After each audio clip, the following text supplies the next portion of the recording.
Hey guys, so making sure this is recording. I am now using a camera. It took a lot of work, a lot of saving, and it's kind of at the point where my iPad wasn't doing it because of storage and all this other stuff. So I did make a video 2 days ago, but it is on a camera that kind of blew up on me, and it was an old camera. So I couldn't really save any of that stuff, so I'm just going to remake this. Also think it may be the first video where my hair is actually down. Just a fun fact. So I guess I should leave off where I started, which would be Tuesday. Tuesday I didn't really have many doctors.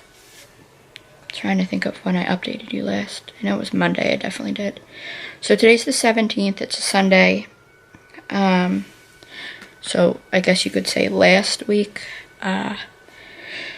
Wednesday, I did tell you I was going to update you on my hips and pelvis, so I will briefly hit on that now. It's not really an urgent thing though. So I did go see my doctor. He's very good at what he does. He also handles all of the surgeries and orthopedic stuff for the Flyers, so he is pretty good at what he does. I do trust his opinion. And he basically, when we were going into the MRI, we were looking for a core muscle tear due to all of the extracurricular activities I did and just stuff like that. I typically have a very, very high pain tolerance threshold. So originally when we did the x-ray and the body scan, it showed some abnormality in my hips and some prior damage to my hip, but I had no idea because I never felt it, so it just healed a little funky.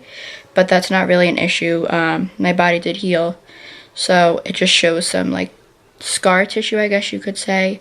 We did not find that I have a core muscle injury or a tear. We actually ended up finding out that there is, it's called edema, but there's some other fancy words with it that I really just don't know how to say, so I'm going to make it pretty simplified. It's basically fluid around my SI joint and my hips and the lower part of my back. Again, with this issue, it was just something that we were looking into because a lot of my injuries and medical since August have kind of just popped up, and we've been like 10 steps behind. So this was something that we kind of felt like we should get in front of when we could, rather than wait until I'm in pain or I'm uncomfortable. Right now, I am not in pain, and he was kind of surprised based on the amount of fluid and my dislocations. So we are right now currently treating that as best as we can with physical therapy. There's a little bit of a concern with that, just because I do have a lot of the issues going on with my neck and my back right now. So my ability to do a lot of PT to work on my core and my hips and my pelvis strength is kind of hard. I normally have to do stuff laying down, and I really don't have a strong core. I never really did. My legs are super strong, but it's really difficult when you can't move upper parts, so that really eliminates a lot of the physical therapy. But we're trying that first because the only other option would be to go in surgically and take out the fluid. But with that, there are a lot of concerns because the fluid is basically like a pillow right now for my dislocations. So when I dislocate, it kind of goes back in, and it doesn't hurt as much because there is fluid in there that's kind of pillowing it and not making it dislocate as bad. So if he goes in and removes it, there is a chance that I could dislocate up to 10 times more a day, and it could be painful because there's not stuff to hold it more. Like, I'm trying to explain this the best I can, but it would dislocate more and then have to pop back in more, whereas with the fluid, I don't really dislocate as bad. I mean, it does some clicking and you can feel it when I rotate my hips and stuff, but it's not painful, so we're not really sure what to do. But that's it for my hips pelvis right now. I did go to physical therapy. It actually ended up not being a physical therapy place. It's actually a sports endurance center. It's very well known. It's called Velocity, and a lot of athletes actually go there to, I'm trying to think of the best term. So a lot of wrestlers and bodybuilders and figure skaters, track runners, they pay physical trainers that are more certified in that kind of stuff rather than just going to the gym and just working out kind of stuff. So it's a pretty expensive thing if you do it as a program. I am lucky that I'm just doing physical therapy. So the guy that I saw on Friday actually ended up telling me that my femur, when I walk on my right side, which is where a lot of my issues tend to be, it was also my landing leg in skating, and that is the knee that I have the torn meniscus. It was taken care of, but I'm still having some problems with it, so I have to go back to that doctor as well. But again, it's not a pain issue, it's more of a just dislocation, and I'm so used to them that it's just not hurtful. He said that my femur turns in, but luckily my body has compensated for that, so the lower part of my leg bone rotates to fix that issue as I'm walking, which I don't even know about. I'd never thought about it. I just thought I was walking, so props to my leg for catching on to that. It's not really an issue since I have figured out, or my leg has, how to correct it. The issue is more with my strength. My left side is very weak, whereas my right side is extremely strong, which is kind of weird because that's where a lot of my injuries are. But again, that was my landing leg in skating, so it was very, very strong. Another fun fact, he told me that I have the strongest ankles he's ever seen, so if any of you have ever been figure skaters, you probably have really strong ankles. But now I'm going to kind of catch you up on Friday and the hot mess that it was. So I'm kind of jumping back because PT was scheduled for 12 and I had a pulmonologist appointment scheduled for 9:20.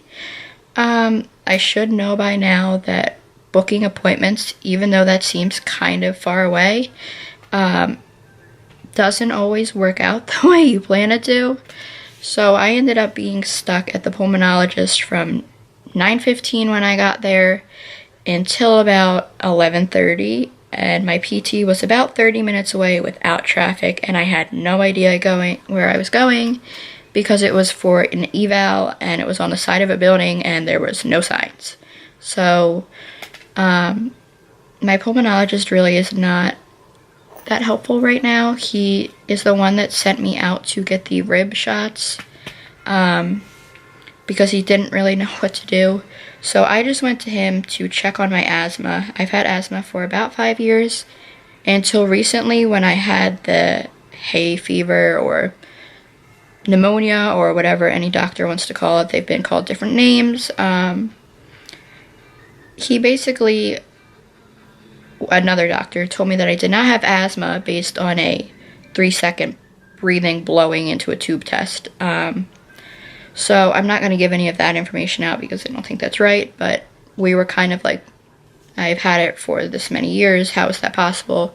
So I just went to him to get double tested, I guess, or triple tested, even though I was told for years I have it.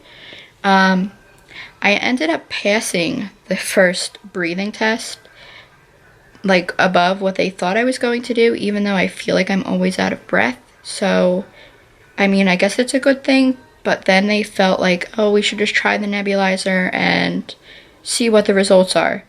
My numbers went up about 10 digits. So to a normal person, that seems like a big increase, and like a nebulizing treatment would be helpful, or a daily inhaler. But it was not enough, unfortunately, to determine if I really have asthma. So I have to go back for another test where they give you doses of stuff to make you react, and they see how far it goes before you react. Not looking forward to it based on the outcome of Fridays. I ended up having a really bad reaction to the nebulizing treatment. I think it was albuterol that they gave me, which I'm really used to. But if you've ever taken a nebulizing treatment, you kind of get shaky, and I've already had a lot of those symptoms with my neurological stuff. So it was very uncomfortable, and because of my gastroparesis flare that is still going on 5 nausea meds later, I haven't really been able to tolerate food as well. So I was going into that doctor's with a pretty empty stomach and still taking pain meds because I'm still in a significant amount of pain. So I think all of that may have had to do with it. I got really pale and white, and I almost passed out, so I had to stay there longer. I did make it to my PT evaluation because I kind of just sucked it up, but I'm a little bit nervous for this upcoming test, but enough for Friday. I think I was going to also update you really quick because I'm at 11:11. I do see my neurosurgeon tomorrow, so there is a chance that I will be admitted tomorrow. We aren't sure. I'm going to try to vlog as much as I can, but it's one of those things where we don't really know what's going to happen. We've been told one thing by a doctor. We've been shown evidence of it. So I'm kind of going in there prepared for the worst, but hoping for the best. Because if I don't, it's going to turn out like another Monday video. And I really that was really hard for me. So I'm crossing my fingers. I am a little bit nervous because I don't know what's going to happen. I mean, there is still a chance that the doctor that read it could have been wrong or any of that, but that's very, very slim.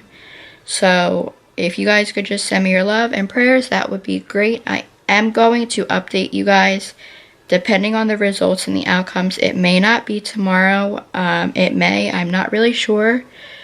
But I am going to update you as soon as I can next week sometime. I do have a lot more doctors this week. So I'm hoping to get you guys some more answers, as I'm hoping for myself to get answers. I am going to be talking more about skating and Ehlers-Danlos and all of that stuff. But it's just like all this medical is going on right now, so it's kind of hard to do videos and plan on my doctors, and it's just been really, really tough. So I will update you all. I really appreciate you watching this, and I hope that if you guys are struggling, holidays can be really hard, especially if you're going through medical or mental stuff or really anything financially. It's just tough on a lot of people. So just don't judge people. I've had a lot of that recently, and just really look at people for who they are and not what they're going through.